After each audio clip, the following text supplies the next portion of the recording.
الله وبركاته.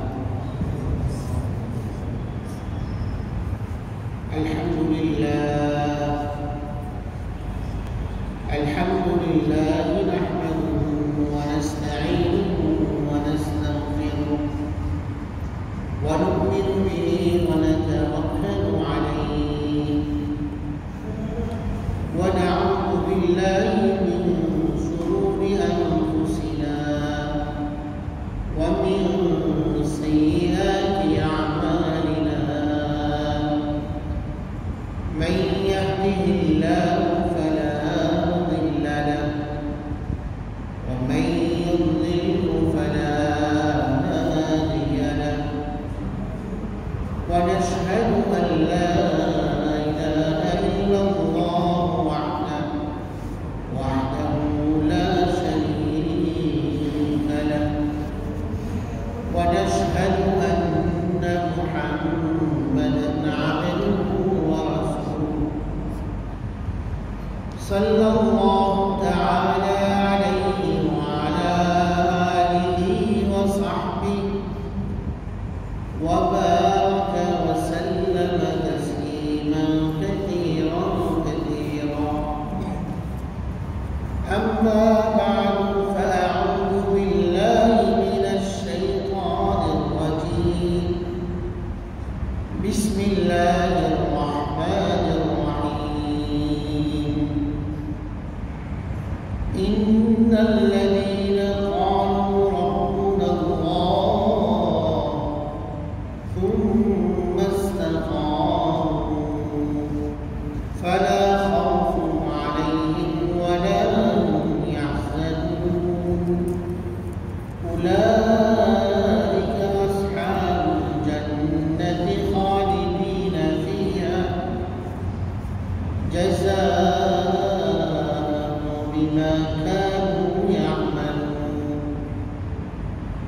صدق الله العلي العظيم وصدق رسوله النبي الكريم.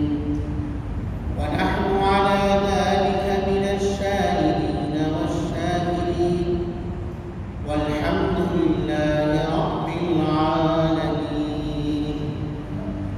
اللهم صل على محمد وعلى آل محمد كما صليت على إبراهيم وعلى آل إبراهيم إنك حميد مجيد. اللهم بارك على محمد وعلى آل محمد كما باركت على إبراهيم وعلى آل إبراهيم إنك حميد مجيد. معزز محترم علماء کرام বুজুর্গান দ্বীন আমার সর্বস্তরের প্রাণপ্রিয় মুসলিয়ান کرام, আলহামদুলিল্লাহ আল্লাহ সুবহানাহু ওয়া তাআলার দরবারে অসংখ্য অগণিত শুকরিয়া আদায় করছি, যিনি আমাদেরকে রমাদান মুবারক এবং ঈদ উল ফিতর উদযাপনের পরে 1442 হিজরি সনের 10ম মাস শাওয়াল মাসের দ্বিতীয় জুমাতে, আজকের 8ই শাওয়ালের জুমাতে আল্লাহ রাব্বুল আলামিন আমাদেরকে আগেভাগে মসজিদে আসার তৌফিক দান করেছেন এবং সুস্থতার সাথে নিরাপদে মসজিদে আমরা আসতে পেরেছি। আল্লাহ রাব্বুল আলামিনের দরবারে শুকরিয়া আদায় করছি, আলহামদুলিল্লাহ। আলহামদুলিল্লাহ। দুটি গুরুত্বপূর্ণ ইবাদত আমাদের থেকে বিদায় নিয়েছে। রমাদান মুবারকের রহমতুল্লাহ বরকত এবং ঈদ উল ফিতরের ঈদ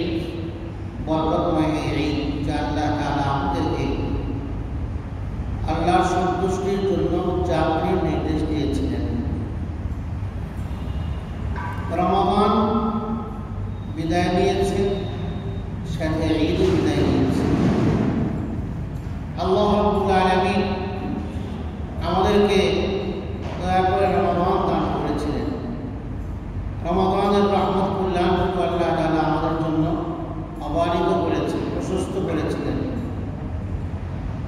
যে রমাদান এর রহমত এবং বরকতগুলো আমাদের উপরে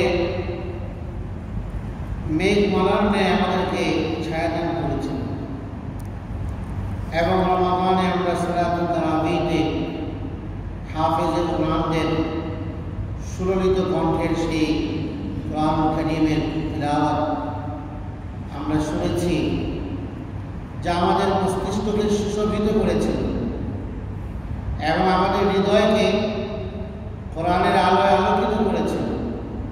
রমাদানের তাহাজ্জুদ, তিলাওয়াত, জিকির, দোয়া, ইবাদত, বন্দেগী সমস্ত আমলগুলো আমাদেরকে এই দোয়া আল্লাহর নৈকট্যে আমাদেরকে সিদ্ধ করেছে। রমাদানের রোজাগুলো আমাদেরকে তাকওয়ার অনুশীলন দান করেছে। আমরা তাকওয়ার অনুশীলন করেছি রমাদান ব্যাপী, মাস ব্যাপী। রমাদানের রোজাগুলো আমাদেরকে সুযোগ দান করেছে। আমাদের দোয়া, মুনাজাত, আমাদের তাসবিহ, তাহলিল, আমাদের সমস্ত ইবাদত বন্দেগীগুলো আমাদের চোখ থেকে আল্লাহ ভীতির, খোদা ভীতির অশ্রু ঝরাচ্ছিল। এমন একটি কল্যাণময়, বরকতে সমৃদ্ধ, রহমতে পরিপূর্ণ একটি মুবারক এবং গুরুত্বপূর্ণ মহিমান্বিত মাস আমাদের জীবন থেকে বিদায় নিয়েছে। সাথে আল্লাহ রাব্বুল আলামিনের শুকরিয়া আদায় করার জন্য রমাদানের মাসব্যাপী সিয়াম সাধনার পরে আল্লাহ রাব্বুল আলামিন আমাদেরকে ঈদ উদযাপন করার তৌফিক দান করেছেন। সেদিনও আল্লাহ তাআলা আমাদেরকে ক্ষমা করে দিয়েছেন। একজন মুমিনের এই পর্যায়ে এসে ভেবে দেখা উচিত যে রমাদানের এই শুদ্ধতার প্রভাব এবং তার ক্রিয়া তার হৃদয় মস্তিষ্কে, তার বোধ ও বিশ্বাসে, কর্মে ও আচরণে কতটা প্রভাব রাখতে পারল এই রমাদান, এই ঈদ তার জীবনে কতটা প্রভাব রাখতে পেরেছে, কতটা প্রভাব সৃষ্টি করেছে তার জীবনে। একজন মুমিনের এই পর্যায়ে সেখানে দেখা হচ্ছে। কারণ এমন দুটি গুরুত্বপূর্ণ ইবাদত আমাদের থেকে বিদায় নিয়েছে রমাদান এবং ঈদ। যদি আল্লাহ রাব্বুল আলামিন আমাদেরকে আগামী বছর বাঁচিয়ে রাখেন, তাহলে হয়তো এই দুটি নিয়ামত আমরা পুনরায় আবার লাভ করতে পারব। কিন্তু যদি এর আগে আমাদের জীবন শেষ হয়ে যায়, এর আগে যদি আমাদের বিদায়ী ঘণ্টা বেজে ওঠে, জীবনের বিদায়ী ঘণ্টা, তাহলে তো এই মহান দুটি নিয়ামত আমরা সামনে অর্জন করতে পারব। সেই জন্য আমাদেরকে পর্যায়ে ভেবে দেখা উচিত যে রমাদান এবং তার সমস্ত রমাদানে কৃত আমলগুলো, তাকওয়ার সেই অনুশীলন, সিয়ামের সেই চর্চা, গুণামুক্ত সিয়ামের সেই চর্চা, পবিত্র জীবনযাপনের সেই অনুশীলন এবং রিহার্সেল, সেটা কতটুকু প্রভাব রাখতে পারলাম আমাদের জীবনে। রমাদানের সবচেয়ে বড় প্রভাব তো হচ্ছে এটা, যে ব্যক্তি রমাদানের রোজাগুলোকে গুণামুক্তভাবে রেখেছে এবং রমাদানের সমস্ত আদবগুলো রক্ষা করে চলেছে, রোজার হক আদায় করেছে, গুণামুক্ত রোজা রেখেছে। যে যত বেশি রমাদানের হক আদায় করতে পেরেছে, রমাদানের ক্রিয়া এবং প্রভাব তার জীবনে ততটা বাকি থাকবে, অবশিষ্ট থাকবে। আর যে রমাদানে ত্রুটি করেছে, তার ত্রুটির অনুপাতে তার জীবনে সেই প্রভাব এবং ক্রিয়ার মধ্যেও ত্রুটি দেখা যাবে, তার আমলে উচ্চারণও সেই ত্রুটি দেখা যাবে, পরিলক্ষিত হবে। রমাদানের সবচেয়ে বড় প্রভাবই ছিল তাকওয়া, যে তাকওয়াকে জীবন মানুষটাকে ধরে রাখার কর্তব্য মুমিনের। জীবনের সমস্ত পর্যায়ে আল্লাহ ভীতির এই রঙকে এবং আল্লাহ ভীতির এই বৈশিষ্ট্যকে আঁকড়ে ধরা, শক্তিশালী করা, তাকওয়াকে শক্তিশালী করা। যে যত বেশি হক আদায় করেছে রমাদানের, গুনাহমুক্ত সিয়াম পালন করেছে, এই তাকওয়া তার জীবনে তত বেশি কাজ করবে। আর যার জীবনে যে রমাদানের রোজাগুলো ত্রুটির সাথে পালন করেছে, যথাযথ হক আদায় করেনি, তো তার নিরাশ হওয়ার কিছু নেই। কারণ মুমিন হিসেবে, ইমানদার হিসেবে প্রতিটি মানুষের অন্তরে কিছু না কিছু তাকওয়া বিদ্যমান থাকে। রমাদান তাতে আরো সমৃদ্ধি ঘটে, সেই তাকওয়াতে রমাদানের রোজায় আরো সমৃদ্ধি ঘটে। ফলে কিছু না কিছু তাকওয়া তো তার জীবনে অবশ্যই তৈরি হয়েছে। তার অন্তরে তাকওয়ার আলো কিছুটা হলেও জ্বলেছে, যদিও উচ্চ মার্গীয় তাকওয়া অর্জন হয়নি জানে, কিন্তু কিছুটা হলেও তো অন্তরে তাকওয়ার আলো জ্বলেছে। তাদের কর্তব্য হচ্ছে, এখন সবার কর্তব্য সেই তাকওয়াকে জিয়ে রাখা। যার অন্তরে যে পরিমাণ তাকওয়াই এসছে এবং তাকওয়ার আলো জ্বলেছে সিয়ামের মাধ্যমে, তার কর্তব্য হচ্ছে, দায়িত্ব হচ্ছে এই তাকওয়াকে সযত্নে লালন করা এবং এই তাকওয়া খোদাভীতির রক্ষণাবেক্ষণ করা, এটাকে সবসময় নিজের সাথে রাখা এবং এটাকে যত্ন করা। মূল্যবান জিনিসকে মানুষ যত্ন করে। যে জিনিস যার কাছে যত বেশি দামি, মূল্যবান, সেই জিনিস মানুষ কতটা গুরুত্বের সাথে সেটাকে সংরক্ষণ করে, সেটাকে রক্ষণাবেক্ষণ করে, সেটাকে তত্ত্বাবধান করে, সেটাকে মানুষ হেফাজত করে, সেটাকে মানুষ যত্ন করে, খুব যত্ন করে, খুব কেয়ারফুল থাকে, তার সিনসিয়ারলি তার প্রতি কেয়ারফুল থাকে। তার মানুষের মুমিনের জীবনের সবচেয়ে বড় উন্নত বৈশিষ্ট্য, যা মানুষকে আল্লাহর সাথে ঘনিষ্ঠ সম্পর্কে তাকে জুড়ে দেয়, সম্পর্ক তৈরি করে আল্লাহর সাথে বান্দার নিবিড় এবং ঘনিষ্ঠ সম্পর্ক, সেটা হচ্ছে তাকওয়া। আল্লাহ ভীতির এই বৈশিষ্ট্য, সিফাত, এই গুণ যত বেশি শক্তিশালী হবে, যত বেশি মজবুত হবে, যত বেশি এটাকে যত্ন করা হবে, যত বেশি এটাকে রক্ষণাবেক্ষণ করা হবে, তত বেশি বান্দার আল্লাহর সাথে গভীর এবং ঘনিষ্ঠ সম্পর্ক তৈরি হবে। মুমিনের জীবনে এটা অনেক মূল্যবান বস্তু। এই জন্য আল্লাহ তাআলা কোরআনে কারীমে তাকওয়ার ওসিয়ত করেছেন। ওসিয়ত বলাই হয় গুরুত্বপূর্ণ নসিহতকে, গুরুত্বপূর্ণ উপদেশকে, যে উপদেশকে পালন করা প্রয়োজন এবং জরুরি, আবশ্যক। কোরআনে কারীমে সূরাতুন নিসাতে আল্লাহ তাআলা এই তাকওয়ার নির্দেশ দিয়েছেন ইমানদারদেরকে। আল্লাহ বলেন, ওয়ালাকাদ ওয়াসাইনাল্লাযীনা উতুল কিতাবা মিন ক্বাবলিকুম ওয়া ইয়্যাকুম, তোমাদের পূর্বে যারা গত হয়ে গিয়েছে তাদেরকেও আমি একই নির্দেশনা দিয়েছিলাম, একই নির্দেশ দিয়েছি, তোমাদেরকেও সেই একই নির্দেশ তোমাদেরকেও দিচ্ছি। আনিত্তাকুল্লাহ, আল্লাহকে ভয় করো। আল্লাহর ভয় এটা এমন একটি পাথেয়, এটাকে নিজের জীবনের সঙ্গী বানাও, এটাকে পাথেয় বানাও।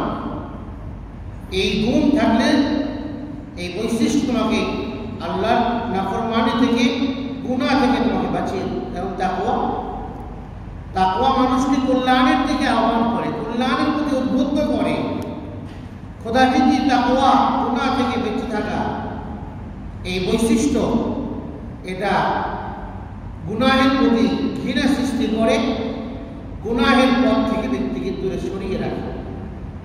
আর যে সমস্ত কাজে কর্মে, আচরণে আল্লাহ রাব্বুল আলামিন অসন্তুষ্ট হন এবং বান্দা আল্লাহর বিরাগ ভাজন হয়, এই সকল কার্যকলাপ থেকে, উচ্চারণ থেকে, আচরণ থেকে তাকওয়ার এই বৈশিষ্ট্য আল্লাহর বান্দাকে সেই কাজগুলো থেকে ফিরিয়ে রাখে, বাঁচিয়ে রাখে। এ তাকওয়ার সুফল কল্যাণের দিকে মানুষকে আহ্বান করে। এই জন্য যতটুকুনি তাকওয়া আমাদের ভেতরে অর্জন হয়েছে রমাদান সেটাকে সযত্নে সংরক্ষণ করা প্রয়োজন। এই তাকওয়া আমাকে গুনাহ থেকে বাঁচাবে। রমাদানের পরে যদি নেক আমলের আগ্রহ সৃষ্টি হয়, নেক আমলের দিকে ঝোঁক সৃষ্টি হয়, ইবাদত বন্দেগীর দিকে আগ্রহ তৈরি হয়, ইবাদত বন্দেগী করতে আগ্রহ জন্মে নিজের ভেতরে ইবাদত করার, আল্লাহর ফরজ হুকুমগুলো সঠিকভাবে পুঙ্খানুপুঙ্খ সুচারুরূপে আঞ্জাম দেয়া, আমলের দিকে আল্লাহর দিকে আসার যদি প্রবণতা আগ্রহ জন্মে, তো বুঝতে হবে যে আমার রমাদানের সেই তাকওয়ারই প্রভাব এটা, যে আজকে আমার আমল করতে মনে চায়। রমাদানের পরে যদি কেউ গুনাহ ছাড়ার প্রতি উদ্বুদ্ধ হয়, গুনাহের কাজ করতে ভালো লাগে না, তাহলে বুঝতে হবে এটা রমাদানের সেই সিয়ামেরই প্রভাব। রমাদানের সৃষ্ট তাকওয়ার প্রভাবে রমাদানের পরে এখন গুনাহ করতে মনে চাচ্ছে না, গুনাহকে পরিহার করার ইচ্ছা অন্তরে জাগ্রত হয়েছে। এটা রমাদানের সেই সিয়ামের প্রভাব। রমাদানের বাইরে আমলে আমি উদ্বুদ্ধ হচ্ছি, আমার আমল করতে ভালো লাগে, ইবাদত বন্দেগী করতে ভালো লাগে, নামাজ যথাসময় আদায় করার দিকে আমার ভেতরে প্রচন্ড আগ্রহ তৈরি হয়েছে। আমি আযান দিলে আমি সাথে সাথে মসজিদে চলে আসি। এটা বুঝতে হবে, অনুভব করতে হবে, উপলব্ধি করতে হবে যেটা সিয়ামের প্রভাব। রমাদানের সৃষ্ট তাকওয়ার সেই প্রভাব এটা। আর যদি রমাদানের পরের কোনো গুনাহে কেউ লিপ্ত থাকে, তাহলে তার কর্তব্য হচ্ছে সেই গুনাহ থেকে নিজেকে বের করে আনা। কারণ এমনিতেই আমার তাকওয়া দুর্বল জিনিস, এটা দীর্ঘস্থায়ী হয় না, এটা স্থায়ী হয় না। এই জন্য আমার মধ্যে যত সামান্যই তাকওয়া সৃষ্টি হয়েছে অন্তরে, আমি যদি দুর্ভাগ্যবশত এখন কোনো গুনাহে লিপ্ত থাকি, তাহলে সেই গুনাহ থেকে তাৎক্ষণিক আমাকে বেরিয়ে আসা প্রয়োজন। কারণ না হয় আমার এই দুর্বল তাকওয়া, এটাকে আমি যত্ন করে ধরে রাখতে পারবো না, এটা আরো দুর্বল হয়ে এরপরে আমার অন্তর থেকে যা সামান্য তাকওয়া সৃষ্টি হয়েছিল এটাও দূর হয়ে যাবে। ফলে আমি আবার আল্লাহ বিমুখ জীবন আমার শুরু হবে। এই জন্য গুনাহে লিপ্ত থাকলে সে গুনাহ থেকে বেরিয়ে আবার বিশুদ্ধভাবে তওবা করে আল্লাহর দিকে ফিরে আসা কর্তব্য। রমাদান শেষ হয়েছে কিন্তু আমি যেন কোরআন থেকে না সরি। রমাদান শেষ হয়েছে, আমি যেন আল্লাহর থেকে বিমুখ না হই। এমন নয় যে রমাদানে আমি গুনাহ থেকে বেঁচেছিলাম, এখন আবার গুনাহের দিকে ফিরে যাচ্ছি। রমাদানে গুনাহ থেকে ফিরে আসার মানসিকতা এটা হতে পারে না। যে গুনাহ থেকে ফিরবে সে স্থায়ীভাবেই ফিরবে। গুনাহ থেকে মুমিনকে স্থায়ীভাবেই ফেরা উচিত এবং তাওবার মাধ্যমে আল্লাহর ঘনিষ্ঠ হওয়া একান্ত প্রয়োজন। যে বার্তা রমাদান এবং ঈদ তাকে দিয়ে গিয়েছে। রমাদানের সৃষ্ট তাকওয়াকে যদি যত্নের সাথে রক্ষণাবেক্ষণ করে সেই তাকওয়ার আলোকে যদি আমি চলতে পারি, তাহলে এটাই হবে রমাদানের যথার্থ হক আদায় এবং রমাদানের মতো নিয়ামত পাওয়ার শুকরিয়া আদায়। যদি সেই সৃষ্ট তাকওয়াকে আমি ধরে রাখতে পারি। আমাদের কর্তব্য হচ্ছে এখন রমাদানের মতো মূল্যবান মাস শেষ হয়ে গিয়েছে। আমি যেভাবে রমাদানে আল্লাহর দিকে ধাবিত হয়েছি, আমার এই অবস্থা যেন বিদ্যমান থাকে। রমাদানে আমি যে পরিমাণ কোরআনের দিকে আগ্রহী হয়েছিলাম, আমার এই আগ্রহ যেন বাকি থাকে, অবশিষ্ট থাকে। রমাদানে আমি যেভাবে সচেষ্ট ছিলাম গুনাহ থেকে বিরত থাকতে, সেই অবস্থা যেন আমার এখনো অক্ষুণ্ণ থাকে। তাহলে আমার সিয়াম এর প্রভাব যে আমার জীবনে পড়েছে, এটা আমি বুঝতে পারবো, আমি অনুমান করতে পারবো, আমি উপলব্ধি করতে পারবো। আল্লাহর সাথে সম্পর্কের যে মাত্রা তৈরি হয়েছে, আল্লাহর সাথে বন্ধনের যে অবস্থা তৈরি হয়েছে, সেটাকে ধরে রাখতে হবে, সেটাকে বর্জন করা চলবে না। রমাদানে আমি 5 ওয়াক্ত নামাজ জামাতের সাথে আদায় করার ইচ্ছা করে আমি চেষ্টা করেছি এখনো যেন আমার থেকে এই অবস্থা না ছুটে যায়। কারণ ঈমানের পরে রোজার চাইতেও দামি হচ্ছে নামাজ, রোজার চাইতেও মূল্যবান আমল হচ্ছে সালাত, নামাজ। ঈমানের পরে যার অবস্থা, নামাজের মাধ্যমে আল্লাহর স্মরণ হয়, নামাজের মাধ্যমে আল্লাহর নৈকট্য অর্জন হয়, নামাজে আল্লাহর সাথে বান্দা কথা বলে। তো সেই নামাজ রোজার চাইতেও গুরুত্বপূর্ণ আমল। রমাদানে আমি নামাজে যে পরিমাণ আমি যত্নবান ছিলাম, রমাদানের পরেও যেন সেই যত্নটা আমার নামাজের ব্যাপারে শতভাগ বিদ্যমান থাকে, এটা আমার কর্তব্য। কারণ আল্লাহ তাআলা কোন সৃজন ভিত্তিক আমল আমাদেরকে দান করেন। আমল ইবাদত বন্দেগী, আল্লাহর আনুগত্য, ইতাআত, আল্লাহর আনুগত্য, আল্লাহর অনুগত হওয়া জীবন মান, এটা জীবনভর।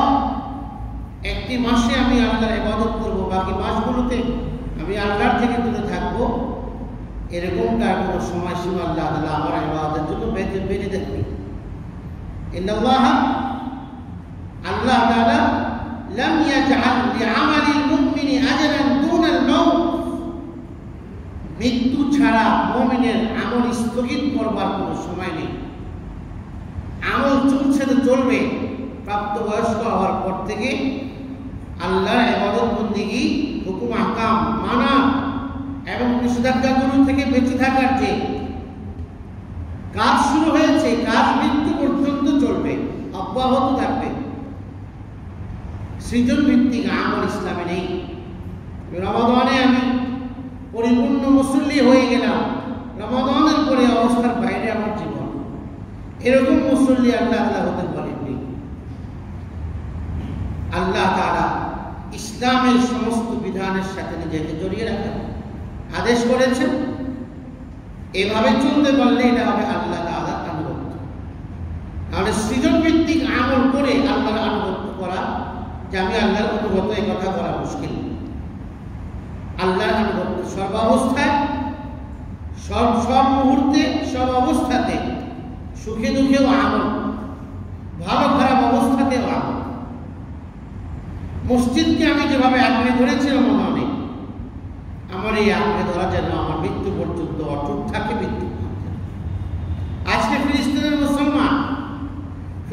মুসলমানদের প্রায় 75 বছর যাবৎ তারা আজকে ইহুদিদের আগ্রাসনের শিকার। প্রায় 75 বছর যাবৎ তাদের রাষ্ট্রকে গ্রাস করেছে ইহুদি সম্প্রদায়। তাদের ঈদে ঘরের মধ্যে আনন্দ নেই, কিন্তু তারা মসজিদে একসাথে ঈদ জামাতকে বন্ধ করে।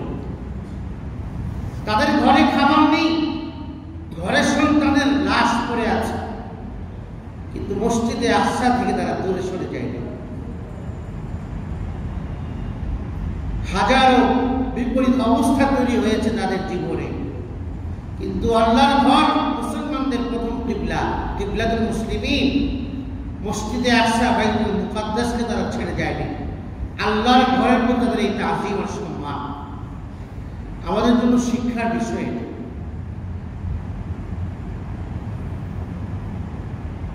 আল্লাহর ঘরের সাথে যখন সম্পর্ক আমার মজবুত হয়েছে, এটাকে আমাকে ধরে রাখতে হবে। ফিলিস্তিনের মুসলমানদের পাশে থাকার কর্তব্য, দায়িত্ব।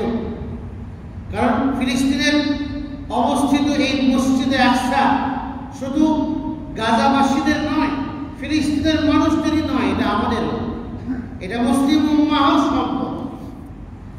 বাইতুল্লাহ শরীফ যেমন মুসলিম উম্মাহর সম্পদ, মসজিদে নববী যেমন মুসলিম উম্মাহর সম্পদ, মসজিদে আকসা, বাইতুল মুকাদ্দাস, তৃতীয় হারামাইন, এটাও মুসলিম উম্মাহর সম্পদ। এটা শুধু সেই মসজিদে আকসার অধিবাসীদের সম্পদ নয়। সুতরাং এই মসজিদকে মুক্ত করা, এটাকে ইহুদিদের আগ্রাসন থেকে, কবল থেকে বের করে আনা এবং তার দখল আনা শুধু তাদের দায়িত্ব নয়, এটা সারা পৃথিবীর সমস্ত উম্মতে মুসলিমার দায়িত্ব। তাদেরকে সাহায্য করা, তাদের পাশে দাঁড়ানো। আমার মুনাজাত দীর্ঘ অংশ যেন জুড়ে থাকে ফিলিস্তিনি মুসলমানদের জন্য। আমার মোনাজাত যেন ফিলিস্তিনি মুসলমানদের জন্য যেন দীর্ঘ অংশ আমার মোনাজাতের তাদেরকে নিয়েই হয়। এক আরব আলেম বলেছেন যে বাইতুল মুকাদ্দাস হচ্ছে দুই হারামাইনের সহবর্তীয়। ইন্নাল কুদুস উখতাল হারামাইন, এই দুই হারামের সহবর্তীয় বাইতুল মুকাদ্দাস। মান খানাহা খানাহু, যে বাইতুল মুকাদ্দাসের সাথে বিশ্বাসঘাতকতা করলো সে এই দুই হারামাইনের সাথেও বিশ্বাসঘাতকতা করলো, আল্লাহর ঘরের সাথেও বিশ্বাসঘাতকতা করলো। এই মসজিদের সাথে আমাদের সম্পর্ক কেমন? এই মসজিদ এমন এক মসজিদ যেটা মুসলমানদের প্রথম কিবলা ছিল। প্রায় 16-17 মাস নবী করিম সাল্লাল্লাহু আলাইহি ওয়াসাল্লাম মুসলমানদের সহ বাইতুল মুকাদ্দাসের দিকে ফিরে নামাজ পড়েছে। এরপর বাইতুল্লাহ শরীফ মুসলমানদের কিবলা হয়েছে। এমন এমন পাথর দিয়ে মসজিদ সাইয়্যিদুনা সুলাইমান আলাইহিস সালাম তৈরি করেছেন, যে পাথর আজ কিয়ামত পর্যন্ত কেউ আনতে পারবে না। জিনদের মাধ্যমে তিনি এই মসজিদকে নির্মাণ করেছেন। সাইয়্যিদুনা সুলাইমান আলাইহিস সালাম সমুদ্রের গভীর তলদেশ থেকে পাথরের গাদের মাধ্যমে এই মসজিদকে তৈরি করেছেন। বাইতুল্লাহ শরীফ নির্মাণের 40 বছর পরে আল্লাহ তাআলা বাইতুল মুকাদ্দাসকে তৈরি করার সাইয়্যিদুনা ইব্রাহিমকে। এরপর সুলাইমান আলাইহিস সালাম বাইতুল মুকাদ্দাসের সংস্কার করেন। এটা এমন এক মসজিদ যে মসজিদে আমাদের প্রিয় নবী সাল্লাল্লাহু আলাইহি ওয়াসাল্লাম সমস্ত নবীদের ইমামতি করেছিলেন মেরাজের রাতে। নবী করিম সাল্লাল্লাহু আলাইহি ওয়াসাল্লামের স্মৃতি বিজড়িত মসজিদ, মসজিদে আকসা মুসলমানদের মসজিদ, মুসলমানদের সম্পদ এটা। সুতরাং আজকের যে অবস্থা তাদের পাশে দাঁড়ানো, তাদের জন্য দোয়া করা, তাদেরকে সহযোগিতা করা, এটা আমাদের ইমানই দায়িত্ব। কারণ রাসূল করিম সাল্লাল্লাহু আলাইহি ওয়াসাল্লাম হাদিসের মধ্যে বলেছেন মুসলমানদের পারস্পরিক সম্পর্কটা কেমন হবে। মুসলমানদের এই সম্পর্ক ইমানি ভ্রাতৃত্ব, এটা ভৌগোলিক সীমারেখার ভিত্তিতে নয়, ইমানের ভিত্তিতে আল্লাহ তাআলা মুসলমানদের মধ্যে ভ্রাতৃত্বের সম্পর্ক রিশতা দান করেছে। নবী করিম সাল্লাল্লাহু আলাইহি ওয়াসাল্লাম রাহমাতুল লিল আলামিন এবং সমস্ত তার শিক্ষা এবং নির্দেশনাগুলো মানুষের জন্য আবে রহমত, আবে হায়াত, মানুষের জীবনকে সুন্দর করা, মানুষকে নতুন জীবন দান করে, নববী শিক্ষা মানুষের ভেতরে জীবন দান করে, মনুষ্যত্ব বোধ জাগ্রত করার শিক্ষা, মনুষ্য মনোভাব তৈরির শিক্ষা, রাসূল করিম সাল্লাল্লাহু আলাইহি ওয়াসাল্লামের আনিত শিক্ষা। সেই শিক্ষাতে মুসলমানদের পারস্পরিক সম্পর্কে নবী করিম সাল্লাল্লাহু আলাইহি ওয়াসাল্লাম ভ্রাতৃত্বের বন্ধনে আবদ্ধ করে দিয়েছে আল্লাহ পাকের। এই জন্য এক হাদিসে নবীজি বলেন, মাসালুল মুমিনিনা ফি তারাহুমিহিম ওয়া তাওয়াদ্দিহিম ওয়া তাআতুফিহিম কামাসালিল জাসাদ। মুসলমানদের উম্মাহর পারস্পরিক সম্পর্ক, ভালোবাসা, সিম্পেথি, হৃদ্যতা, এই দিক থেকে মুসলমানদের সম্পর্ক হলো এক অভিন্ন শরীরের ন্যায়। এক অভিন্ন শরীরের এক জায়গায় যদি আঘাতপ্রাপ্ত হয় কোনো অঙ্গে, দেখা যায় পুরো শরীরের মধ্যে জ্বর চলে আসে, গরম হয়ে যায়। এক জায়গায় আঘাত পেলেও কিন্তু এর প্রভাব পূর্ণাঙ্গভাবে পুরো শরীরের মধ্যে এর প্রভাব পরিলক্ষিত হচ্ছে। মুসলমানদের পারস্পরিক সম্পর্কটা হচ্ছে এমন যে কোনো একজন মুসলমান যদি বিপদে পড়ে, মুসিবতে আক্রান্ত হয়, অন্য মুসলমানের তার মুসিবতকে নিজের মুসিবত মনে করা উচিত। তার দুঃখ, দুর্দশা এবং সংকটকে নিজের সংকট মনে করা উচিত এবং এগিয়ে আসা উচিত। আজকে অনেক মুসলমান, কোনো মুসলমানের সাথে তার সম্পর্ক ভালো নয়, হিংসা এবং জিঘাংসার সম্পর্ক, যা মানুষের আমলকে জ্বালিয়ে পুড়িয়ে ছাই করে ফেলে। হিংসা এমন এক রোগ এবং